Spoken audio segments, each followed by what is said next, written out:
kebijakan-kebijakan yang menyengsarakan rakyat, anak lawan apalagi Prabowo yang pernah mengkhianati para ulama. Prabowo dulu khianatin ulama, tapi secara konstitusi dia sah jadi presiden. Tapi bagi anak dia presiden pengkhianat, nggak ada urusan. Bagi saya, bagi yang lain nggak apa-apa. Dia presiden karena telah disahkan, mau apa lagi coba? Kita udah berjuang, betul? Kita udah berjuang, udah turun di jalan, udah demo. Tapi mau gimana lagi? Mau nggak mau ya harus terima. Tapi tetap bagi Bahar bin Smith, saya cap dia pengkhianat. Gak ada urusan. Dan siapapun yang menjadi presiden, gak ada urusan. Jangankan Prabowo, Anies saya jadi presiden. Kalau nantinya melakukan kesuliman, mengeluarkan kebijakan-kebijakan yang menyengsarakan rakyat, anak lawan apalagi Prabowo. Kalau kalian tidak bubarkan, maka sampai kapanpun akan terjadi perang agama di Kristen, Islam di Manado tidak akan pernah damai, karena kami Islam tidak pernah mulai duluan. Kami sampaikan, kalau kalian pemerintah tidak membubarkan ormas Makatana Minahasa, tidak membubarkan ormas Makatana Makasiau, maka demi Allah kami umat Islam yang akan membubarkan mereka, saudara-saudara. Allahu Akbar, Allahu Akbar. Kalau lidah sudah tidak bisa lagi berbicara, maka pedangnya akan berbicara, saudara-saudara. Betul? Betul? Betul? Betul? Allahu Akbar. Sudah dengar ya apa yang saya sematkan di awal itu Bahar Smaik, salah seorang generasi muda Indonesia yang dicetak oleh Rizik Syihab. Dan sepertinya Raffi Ahmad berharap generasi-generasi di Indonesia itu modelnya seperti Bahar Smaik, karena ini adalah murni cetakan Rizik Syihab ini. Ini didengkot Rizik Syihab, apapun yang dilakukan oleh Rizik Syihab semua benar di mata Bahar Smaik. Sehingga dengan kedatangan Raffi Ahmad ke Petamburan ketemu dengan Rizik Syihab, ya tidak jauh-jauh gambaran cetakan generasi muda yang dimaksudkan itu ya pasti Bahar Smaik CS ini. Nah, apa yang saya mau sampaikan melalui video ini, bahwa seharusnya Raffi Ahmad ini memahami betul seperti apa sepak terjang selama ini Rizik Syihab dengan seluruh kelompoknya. Apakah itu akan membawa manfaat bagi bangsa ini atau tidak? Ya tentu kalau kita ini ditanya, siapa yang tidak kenal Rizik Syihab dengan seluruh tindak tanduknya yang dia perlihatkan di bangsa ini? Bayangkan saja sekelas presiden dia bisa kritisi, apalagi hanya rakyat biasa.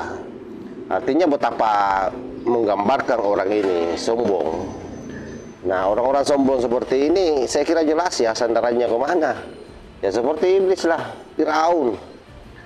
Nah, dan ada satu catatan yang tidak bisa kita lupakan, itu bagaimana kemudian ketika Rizik Syihab mengatakan bahwa Jokowi itu Jokodok, istananya seperti istana iblis, Kementerian Agamanya Dajjal, Menteri Agamanya Dajjal.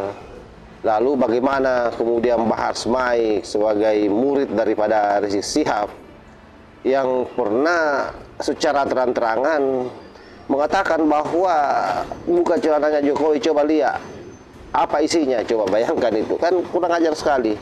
Makanya kedatangan Raffi Ahmad ke Petamburan ketemu Rizik Syihab, entah ini adalah perintah daripada istana atau bukan, tetapi yang pasti ini sangat menyakiti perasaan rakyat Indonesia yang mencintai bangsa ini. Karena semua orang tahu bagaimana tindak tanduk orang ini semua. Nah, saya kira kalau toh memang Raffi Ahmad menginginkan generasi muda Indonesia seperti yang ada dalam visi Rizik Syihab, ya seyogianya Raffi Ahmad bertemu juga dengan Bahar Smaik, dan pasti ditunggu di sana itu. Silahkan ketemu, datang ke sana untuk meminta Bahar Smaik membina langsung karena dia muridnya Rizik Syihab, fotokopinya di situ. Jadi Bahar Smaik itu fotokopi Rizik Sihab. Nah, itu diminta dia untuk membina langsung, diboyong kemana-mana untuk ketemu komunitas-komunitas anak muda, biar lebih bermanfaat bagi bangsa ini dalam perspektif Raffi Ahmad dan Rizik Sihab. Nah, ini yang saya tidak habis pikir, seperti apa cara berpikir orang-orang istana ya. Kalau misalnya memang ini diinginkan dari Pak Prabowo dengan harapan bahwa ke depan tidak akan terjadi gonjang-ganjing di NKRI. Padahal kalau kita melihat aksi 212 terakhir, Rizik Sihab ini sudah bukan siapa-siapa. Masanya hampir tidak seperti lagi yang lalu-lalu yang memang banyak orang yang terjebak iku. Sekarang ini sudah banyak orang yang sadar. Sudah banyak orang yang betul-betul memahami bahwa mereka ini hanya atas dasar kepentingan politik. Mereka bicara agama. Karena ya mereka sudah pada sadar ketika Rizik Sihab juga lari ke Arab Saudi sembunyi dulu 3 tahun. Dia juga lari ke sana bukan karena perjuangan yang dia lakukan, tetapi karena menghindari kasus chat mesumnya dengan Pirsa Husain. Sehingga dia tidak layak sama sekali disebut sebagai pejuang yang kemudian bisa menjadi panutan untuk anak-anak muda. Kecuali itu tadi, memang generasi kita ini mau dicetak untuk radikal, mau dicetak untuk berpikir ekstrim, mau dicetak untuk mencaci maki pemerintah, mau dicetak untuk mencaci maki kiai-kiai NU, ya silakan saja.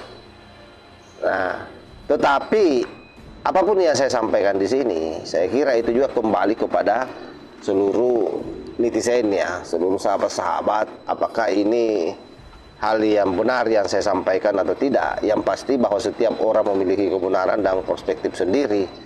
Saya kira demikian sahabat, mudah-mudahan video ini ada manfaatnya. Wallahul muwaffiq ila aqwamit thariq. Wassalamualaikum warahmatullahi wabarakatuh.